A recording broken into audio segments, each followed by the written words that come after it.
ബൾക്കിങ് ചെയ്യാൻ വേണ്ടിയിട്ട് ഇതേപോലെ എന്ത് കിട്ടിയാലും ഒരുപാട് കഴിക്കുക, ഒരുപാട് കാർബോഹൈഡ്രേറ്റ് നിങ്ങൾ കഴിച്ചുകൊണ്ടിരിക്കണം. അങ്ങനെയാണെന്നുണ്ടെങ്കിൽ ആ പരിപാടി ഇപ്പം തന്നെ നിർത്തിക്കോ.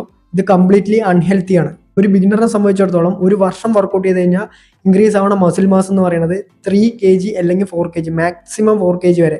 അത് റയർ കേസാണ് 4 kg വരെ പോകുന്നത്. 2 to 3 kg വരെയാണ് മസിൽ മാസ് കൂടുള്ളൂ ബിഗിനറിന്. ഇപ്പോൾ മസിൽസ് ബിൽഡ് ചെയ്യുക എന്ന് പറഞ്ഞാൽ നിസ്സാര പരിപാടിയൊന്നുമല്ല, നല്ല ബുദ്ധിമുട്ടുള്ള കാര്യമാണ്. നിങ്ങളിപ്പോൾ സപ്പോസ് ഇതേപോലെ high carbohydrate, high calories diet നിങ്ങൾ ഫോളോ അപ്പ് ചെയ്യുകയാണെങ്കിൽ നിങ്ങൾക്ക് ഒരു 10 മാസം കൊണ്ടൊക്കെ നിങ്ങൾ ചിലപ്പോൾ നല്ല വെയിറ്റ് ഗെയിൻ ചെയ്തിട്ടുണ്ടാവും, ഒരു 10 കിലോ ഒക്കെ കൂടി ഉണ്ടാവും. അതിലെ മെജോറിറ്റിയും ഫാറ്റ് തന്നെയാണ്. ഈ ഫാറ്റ് ഒരുപാട് കഴിച്ച് കയറ്റിയിട്ട് ഫാറ്റ് ഒരുപാട് നമ്മുടെ ബോഡിക്കകത്ത് സ്റ്റോർ ആക്കിയിട്ട് ഒരു കാര്യമില്ല, അത് വെറും വേസ്റ്റ് ആണ്. അപ്പോൾ നിങ്ങൾ ചെയ്യേണ്ടത് നിങ്ങളുടെ മെയിൻ്റെനൻസ് കാലോറിക്കകത്ത് നിന്ന് ഒരു 250-300 കലോറി വരെ മാക്സിമം കഴിക്കുക. നിങ്ങൾ നല്ലൊരു ലീൻ ബൾക്കിങ് ചെയ്യുക. ഒരു കാരണം വെച്ചാൽ ഇതേപോലെ ഫുഡ് കഴിക്കരുത്, കഴിക്കുന്ന ആൾക്കാർ നിർത്തിക്കും. ഇതേപോലുള്ള ഇൻഫോർമേറ്റീവ് കാര്യങ്ങൾക്ക് വേണ്ടിയിട്ട് പേജ് ഫോളോ ചെയ്യാൻ ഒരിക്കലും മറക്കരുത്.